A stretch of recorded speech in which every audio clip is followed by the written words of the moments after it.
მოგესალმებით. პატარა ინფორმაციას გაგაცნობთ.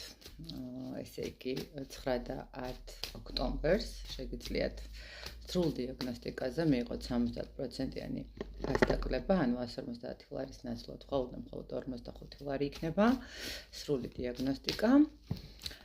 ასე რომ შეგიძლიათ გამოიყენოთ ეს აქცია.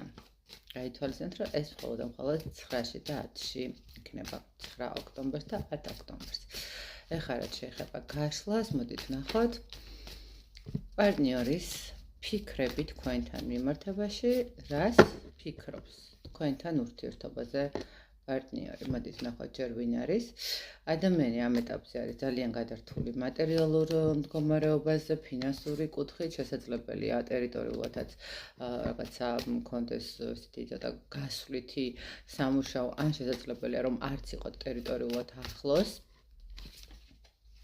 ადამიანი, რომელთანაც ძალიან დიდი ემოციები გაკავშირებდა, თუმცა ესე ვიტყოდი, რომ ბოლომდე გადაწყვეტილი არ არის არჩევანი, ხო, აი რაღაცა თითქოს ადამიანი ვერ აკეთებს არჩევანს პირადსა და მატერიალურ შორის, რაღაცა ესეთი ადამიანი მოვიდა. მოდით ვნახოთ, რას ფიქრობს თქვენს ურთიერთობაზე ეს ადამიანი.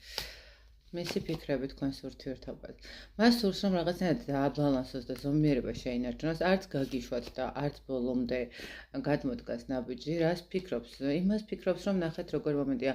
მას აქვს სურვილი, რომ ეს სტაბილურობა შეინარჩუნოს, არც წინ წავიდეს და არც უკან, მაგრამ ხდება იმასაც, რომ რაღაც საბოლოო ჯამში შესაძლებელია დაგკარგოთ.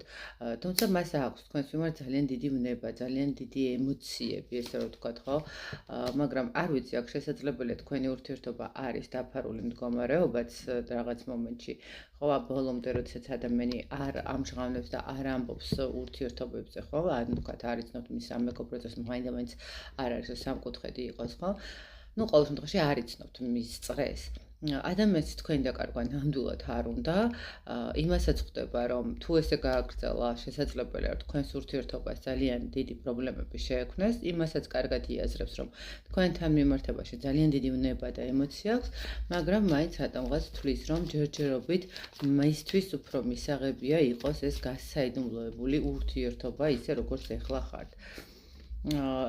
რას ფიქრობთ თქვენთან ურთიერთობაზე? იცით რა არის, თითქოს ადამიანი ბოლომდე ვერ გიცნობთ, ანუ ჯერ კიდევ ვერ ამოგიცნობთ, თუმცა მისთვის ძალიან სასურველი ხართ, მისთვის ძალიან ემოციური ხართ. აქ შესაძლებელია ვიღაცები იყოთ რაღაც ეზოთერიული კუთხითაც და ადამიანს ცოტა რაღაცა შიშიც გქონდეს თქვენს მიმართ, ხო? ან უბრალოდ კარგი ფსიქოლოგები ხართ და ადამიანს კარგად იცნობთ, ესე რომ